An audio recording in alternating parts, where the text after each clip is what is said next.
फुटान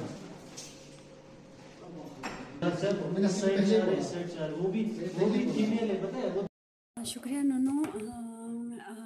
एनकॉस qualification national level पर CSC सांको को award मिला है, क्वालिफाई कर लिया है। तो ये एक मामूली सर्टिफिकेट नहीं है। क्वालिटी एश्योरेंस हर चीज़ का एक स्टैंडर्ड होता है, उस स्टैंडर्ड को क्वालिफाई किया है, स्टैंडर्ड को हमने मेंटेन रखने का हमें सर्टिफिकेट मिला है। तो ये हमारे पूरे CSC टीम, हमारे CSC जो स्टाफ है उन सब के कॉन्ट्रीब्यूशन है। Is a team work. हम इसमें हमारे हाउसकीपिंग से लेकर हमारे पैरामेडिकल स्टाफ सब ने अपना 100% दिया है, तभी हम क्वालिफाई किया है हमने। और इससे पहले भी CSC सांको ने कायाकल्प जैसे अवार्ड को जीता है, और इंशाल्लाह हम अभी कायाकल्प के लिए भी हम अप्लाई कर रहे हैं और उसकी कोशिश करेंगे इंशाल्लाह वो भी जीतेगा। CSC स्टाफ को ये मुश्किल नहीं है। एनकॉश को क्वालिफाई करना, एनकॉश का सर्टिफिकेशन मिलना कोई इजी चीज़ नहीं है। इसके लिए हमने बहुत सारे, वो कहते हैं लाइक पापड़ बेले हैं, बहुत सारे हमने इसमें काम किए हैं। आप देख सकते हैं CSC ने बहुत ज़्यादा इम्प्रूवमेंट लाया है रिगार्डिंग हर चीज़ को लेकर, पेशेंट को सर्विस देना और इंफ्रास्ट्रक्चर आप देखेंगे, और ये हमारे स्टाफ का बिहेवियर, उन सब को ऊपर इम्प्रूव करना होता है। इन चीज़ों में इन सब को देखते हैं। अगर एक्सटर्नल इन सब की एक पूरे इनकॉश को लेकर एक बहुत चेकलिस्ट एक बड़ी होती है, उन सब को मेंटेन करना, उन सब को हासिल करने के बाद ही हमें क्वालिफाई किया जाता है। तो इसके लिए मैं अपने पूरे CSC स्टाफ का तहे दिल से शुक्रिया अदा करती हूँ इसमें। और सबसे CSC स्टाफ के साथ साथ मैं जैसे हमारे एग्जन सांको हैं सईद साहब, उनका भी शुक्रिया अदा। उन्होंने भी हमें बहुत ही ताउन दिया है। हमें कुछ चीज़ें यहाँ पे करने की ज़रूरत थी, और तो हमें क्विकली उन्होंने हमें इन चीज़ों में रिस्पॉन्ड किया और हमारी बहुत मदद की है। इस तरह से बाकी बहुत सारे स्टेक होल्डर्स हैं जो सांको में हमारे जैसे रेवेन्यू के डिपार्टमेंट के कुछ लोग हैं, हमें बहुत उन्होंने ताउन दिया है, उनका भी मैं तहे दिल से शुक्रिया अदा करती हूँ। और मेरे CSC स्टाफ हैं, उनका तो बिल्कुल तहे दिल से उनका शुक्रिया अदा करती हूँ कि उन्होंने 100% अपना दिया है, और मुझ पर एक बिलीव उन्होंने रखा हुआ है। इसके लिए बहुत शुक्रिया सबका। चाहे सफाई को लेकर बात करें तो हमारे CSC संघ को जो है काफ़ी आगे बढ़ते हुए नज़र आए। तो आने वाले दिनों में जिस तरह के भी अवार्ड्स हो, उनको लेके आपकी क्या मेहनत रहेंगे? बिल्कुल, हम बहुत इम्प्रूव करने के और ज़्यादा इससे आगे ही बढ़ना चाहेंगे। ऑब्वियसली सफाई हो या पेशेंट सर्विस, एक पेशेंट जब हॉस्पिटल में आता है तो उसके रिक्वायरमेंट्स बहुत सारे होते हैं, सफाई से लेकर उसका डाइट, उसका रहने की जगह, मतलब बहुत सारी चीज़ों को हमें देखना पड़ता है। तो हम बिल्कुल चाहेंगे, और इंशाल्लाह जब से इनकॉश किया है, हाँ हमने इनकॉश क्वालिफाई किया है, बहुत सारे इम्प्रूवमेंट हो भी गया है। इनकॉश सिर्फ ये नहीं है कि एक दिन इनकॉश एक्सटर्नल्स आएंगे और एक दिन का ही काम नहीं होता है। चीज़ों को इम्प्रूवमेंट लाना और उनको मेंटेन करना एक बड़ी चीज़ होती है। तो इसी पर हम कायम रखते हुए अपनी क्वालिटी सर्विस को हम देते रहने की बेहद कोशिश करेंगे। सवाल हमारा ये रहेगा, जिस तरह से हमारे CSC में सर्जरी की हम बात करें तो पहले सर्जरी यहाँ पे होता था, तो अब लोगों का भी शिकायत आ रहा है कि सर्जरी यहाँ पे क्यों नहीं हो रही। जैसे कि यहाँ पे डॉक्टर मुनव्वर साहब जो है, ख़ासकर जो हमारे ऑप्टिक पेशेंट होते हैं उनका सर्जरी करता है, लेकिन जो मेन सर्जरी होता है वो यहाँ पे क्यों नहीं हो रहा है? क्या इश्यू आ रहा है आपको? हमें इशू कोई नहीं है। सर्जरी हमारा OT बिल्कुल फंक्शनल है, ठीक है। एज़ कम्पेयर टू आप कहीं और CSC इससे कंपेयर करें तो हमारा OT बिल्कुल फंक्शनल है। हमारे ऑर्थो की सर्जरीज़ यहाँ पे कंटिन्यू होती है, और हमारे गायनी सर्जरीज़ भी होती है। रिसेंटली हमारे गायनिकोलॉजिस्ट उन्होंने मैटरनिटी लीव लिया हुआ है, तो वो अभी सर्जरीज गायनिकोलॉजिस्ट और हमारे पास नहीं है, इसलिए थोड़ा सा ये हो गया है। और अभी सर्जन हमारे पास हैं, एनेस्थेटिस्ट भी हैं हमारे। अब सर्जरी हम बिल्कुल तैयार हैं। हमारा ऐसा कोई प्रॉब्लम नहीं है, इशू नहीं है कि यहाँ कुछ अवेलेबिलिटी ना होने की वजह से हम पेशेंट को यहाँ से रेफ़र करें, वैसा कुछ नहीं है।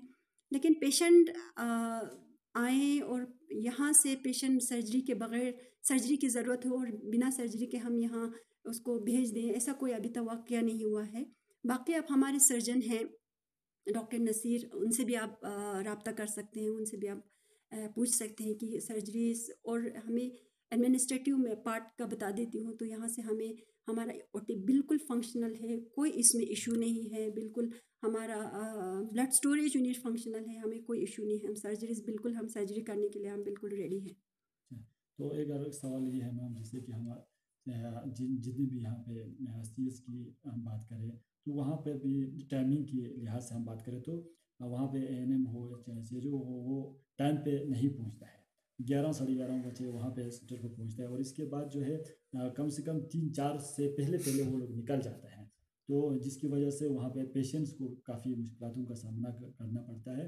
तो टाइमिंग को लेके आप इस पे थोड़ा जोर दीजिए कि क्या कुछ कहना चाहेंगे? हम बिल्कुल टाइमिंग को लेकर बहुत स्ट्रिक्ट हैं, हम अपने पूरे स्टाफ्स को बिल्कुल स्ट्रिक्टली करते रहते हैं कि आप टाइम से आएंगे और टाइम से ही जाएंगे। लेकिन अब हम एक एक स्टाफ के पीछे तो हम पढ़ नहीं सकते हैं, तो हमने यही एक इसका वे आउट निकाला है कि जहाँ हमारे आम आरोग्य मंदिर हैं, उन सब पे हमने स्ट्रिक्टली ये इंस्ट्रक्शन दी हुआ है कि जो आपकी मंथली अटेंडेंस जो आता है उन पे जहाँ बायोमेट्रिक लग सकता है, हमने जैसे PHCs वगैरह हमने बायोमेट्रिक लगाया हुआ है, और लेकिन हमारे आम जो है सेंटर्स हैं उन पे हमने स्ट्रिक्टली इंस्ट्रक्शन दिया हुआ कि जो अपने मंथली अटेंडेंस को आपने प्रॉपरली आपने फिल करके, और आपने कंसर्न जो हम आपके विलेज के नंबरदार हैं, गोबा है, उनसे साइन लेके ही वो करते हैं। और मैं आपको फुल प्रूफ दिखा सकती हूँ, हम अगर उन पे साइन नहीं होगा तो हम एक्सेप्ट नहीं करते हैं, उनके साइन लेकर ही हम यहाँ पे वो करते हैं। तो अगर कोई रिगार्डिंग कोई टाइमिंग का इशू कोई प्रॉपरली वो नहीं कर, तो दो विलेज के जो गोबा हैं, उनके सरगुरो हैं, उनको तो पता होगा। तो मैं उनसे भी अपील करना चाहती हूँ वो थोड़ा नज़र रखें, और जो प्रॉपरली ड्यूटी देगा उनकी इसके हिसाब से ही वो अटेंडेंस उस पर साइन करके भेज दें, ताकि हम थोड़ा उन पर एक्शन लेके, अगर वो नहीं आते तो आप साइन करके मत दीजिए, ताकि अगर साइन करके वो दे देते हैं तो फिर हमें तो मजबूरन उन पे वो करना पड़ता है, हम उनको सैलरी हम वो करना पड़ता है।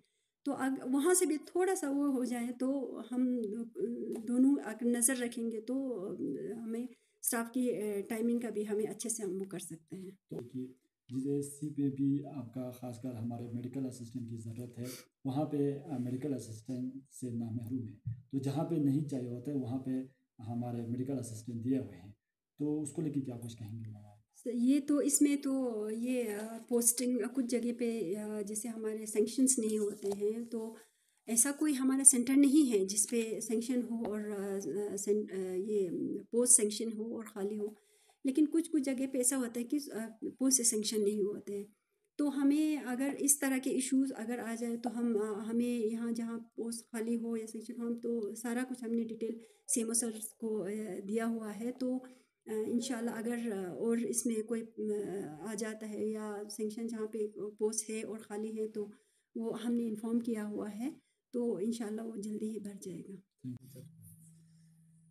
डॉक्टर नसीर साहब, इस पे क्या कुछ कहना चाहेंगे? जैसे कि हम CHC सांगो के जो सर्जरी की हम बात करें तो यहाँ पे आम लोगों का भी शिकायत आ रहा है कि सर्जरी जो है वो यहाँ पे क्यों नहीं हो रहा था, क्योंकि इससे पहले भी जो है यहाँ पे सर्जरी होता था, लेकिन अभी जो है सर्जरी नहीं हो रहा है। तो क्या रीजंस है, क्या दिक्कत आ रहा है सर आपको? एक्चुअली जो कुछ टाइम पहले यहाँ पे थोड़ा गैप रहा है, यहाँ पे एनेस्थेटिस्ट अवेलेबल नहीं था, तो मे बी उस गैप की वजह से थोड़ा पेशेंट फ्लो, सर्जिकल पेशेंट जो है उनका फ्लो कम हो गया है।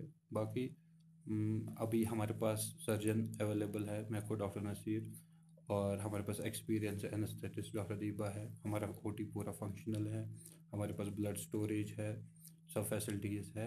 हम अभी बिल्कुल रेडी है किसी भी सर्जरी के लिए, चाहे वो इमरजेंसी सर्जरी हो, इलेक्टिव सर्जरी हो, और इवन हम आपके मीडिया के थ्रू से भी मतलब लोगों तक हम चाहते हैं कि ये बात पहुँचे कि यहाँ पे अभी पूरा फंक्शनल OT है। तो चाहे इमरजेंसी सर्जरी हो, इलेक्टिव हो, हम रेडी है, वो हमारे पास आए, हमारे OPD में आए, कंसल्टेशन के लिए आए, हम रेडी हैं। यहाँ पे सर्जरी पेशेंट नहीं आने के कुछ रीजंस? आप बता मे बी सकते एक एक तो ये मेन रीज़न मुझे लग रहा है कि जो गैप था बीच में, जो एक गैप रहा है, हैं? जो हाँ, एनेस्थेटिस्ट यहाँ पे काफ़ी टाइम अवेलेबल नहीं था, तो मे बी वो अब तो वो गैप फिल हो गया है, तो वो एक रीज़न हो सकता है, क्योंकि जब बीच में बंद हो।